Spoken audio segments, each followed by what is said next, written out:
Welcome back to another episode of Scott's Quick Cash Class every day, bringing you 5 to 7 minute videos to help with my finances and your finances. Together, we will achieve more. So today we're talking about how being average is a death sentence. And we're talking about the middle class, right? So the middle class is the biggest part of America.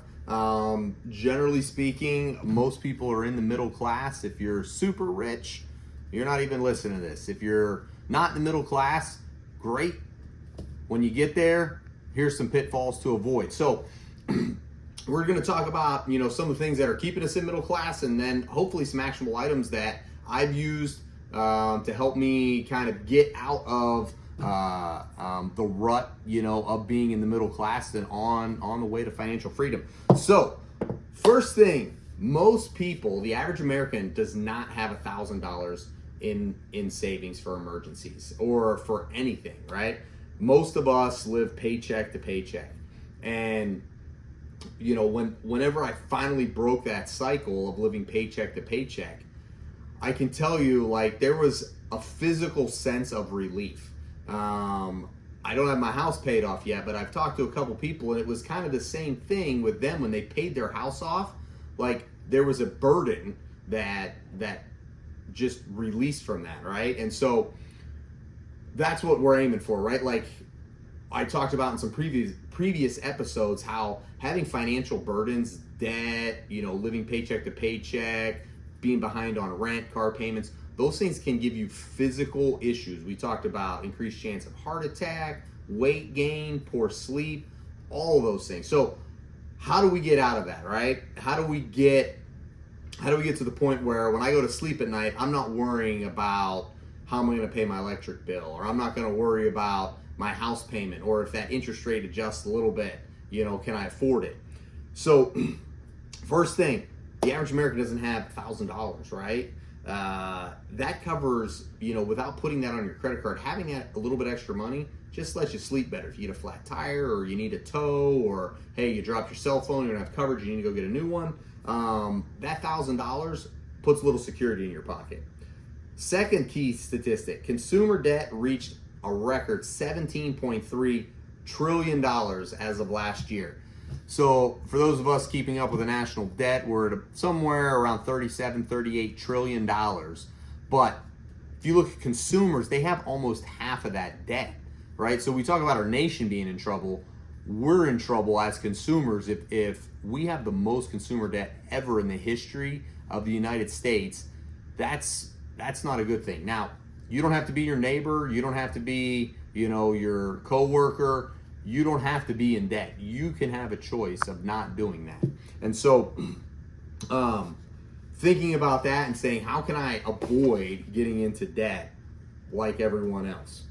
And then the third thing is 60% of middle income earners say they live paycheck to paycheck. And I had talked about this on a previous one. That includes people over $100,000. So you would think that, hey, if I made 100 grand, maybe you make 40, 50, 30,000, 60,000. You're like, hey, if I get to that 100 grand, it's all smooth sailing. Well, if you're having a difficult time managing what you have now, I guarantee you when you get to 100, it's going to be the same thing, just with more zeros behind it. You'll buy more expensive debt. You'll move to a bigger house. You'll still not save as much money. So getting these practices in now is key to breaking out of that middle class cycle. So here are a few actionable items for you. 1, run a lifestyle creep over the last year. So, or maybe do it if you've recently changed jobs, within the past year, see what your spending was before, and now that you got a new job and your income went up, check and see what it is now.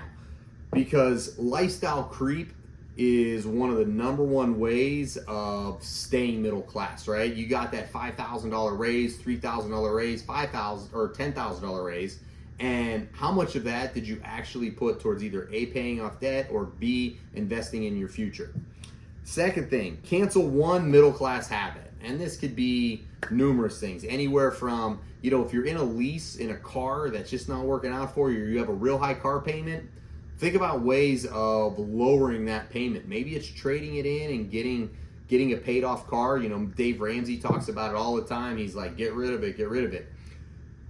That we don't really totally figure out how much a car cost us when you add up insurance, plates, repair, and then your monthly payment, gas going into. When you add up that's how much your transportation bill is. And so reducing that total transportation bill, whether it's something that gets better gas mileage, something you don't have a payment on, all that money, if you can lower it, you can use it to then invest in your future self.